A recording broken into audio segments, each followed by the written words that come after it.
I don't know if these words will come somewhere, if someone will read them centuries later, if the stone will keep them, but writing calms me. Yesterday we woke up with a slight tremor, of those who vibrate the jars of wine but do not disturb anyone.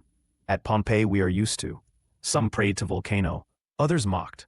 I simply dressed, went out to the street, and went to the forum to make my deliveries. If you like what you hear, don't forget to subscribe and give like. Your support is fundamental to keep creating content. Now, let's continue with this story of Pompeii, a place that witnessed a tragic fate. The shops were open. People were talking about business, the gladiators of the next show, the rumors of a visit from the proconsul. Everything seemed normal, but the air, there was something different in the air. A sulfurous, sticky smell. At noon, the sky was darkened, not by clouds, but by something denser, something that came from the mountain. Then we understood, it was not a tremor. Vesuvius had awakened. Shouting, chaos. The streets collapsed in minutes. The ashes began to fall like burning snow. Some tried to flee to the gates of the city. Others returned to their homes to collect belongings. I ran to my mother's, near the temple of Apollo. She prayed. She wouldn't leave her altar. She shouted at me to flee. She cursed me for wanting to save her. I couldn't convince her. It was no longer just ash. Burning stones began to fall. The tiles flew, the walls cracked. A thick cloud formed over us, like a gigantic demon swallowing the city. I took refuge with neighbors in the house of a baker, by the Lupanar. There were 8 of us. We closed doors, windows, covered ourselves with wet blankets, and waited. But nothing could stop what was coming. The ash covered every corner of the city. What did not destroy the fire kept it oblivion.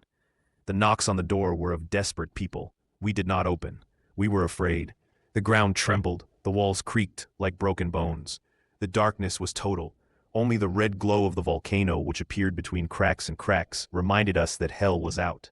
Then from the top of the mountain, a tongue of fire and death came down, devouring houses, bodies, and prayers. It was not smoke, nor ashes. It was somewhat denser, faster, as if the breath of the gods fell upon us. A deaf roar, as if Jupiter himself had smashed his lightning upon us. The house trembled. It crumbled part of the ceiling. Someone shouted. One of us died crushed. The last few hours are confusing. I lost track of time. The heat was unbearable, but the fear was even worse. Outside, those who had fled were trapped in a mantle of death. Their bodies were swallowed up by the burning cloud. On the forum, the floor was covered with hugged corpses. Some tried to protect their children. Others covered their faces, as if the horror could be avoided by closing their eyes. I don't know why I'm still alive.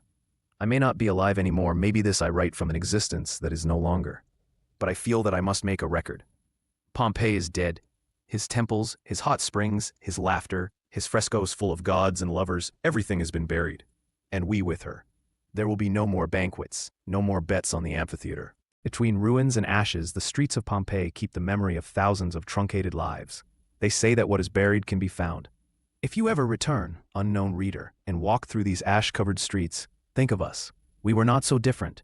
We loved, we argued, we dreamed, and we never imagined that a mountain would be our tomb. What for me was the last night of my life, for the world was the beginning of a legend. I knew, long after, when someone dug up a house and found a face frozen in horror, a cup still on the table, a dog tied to a chain.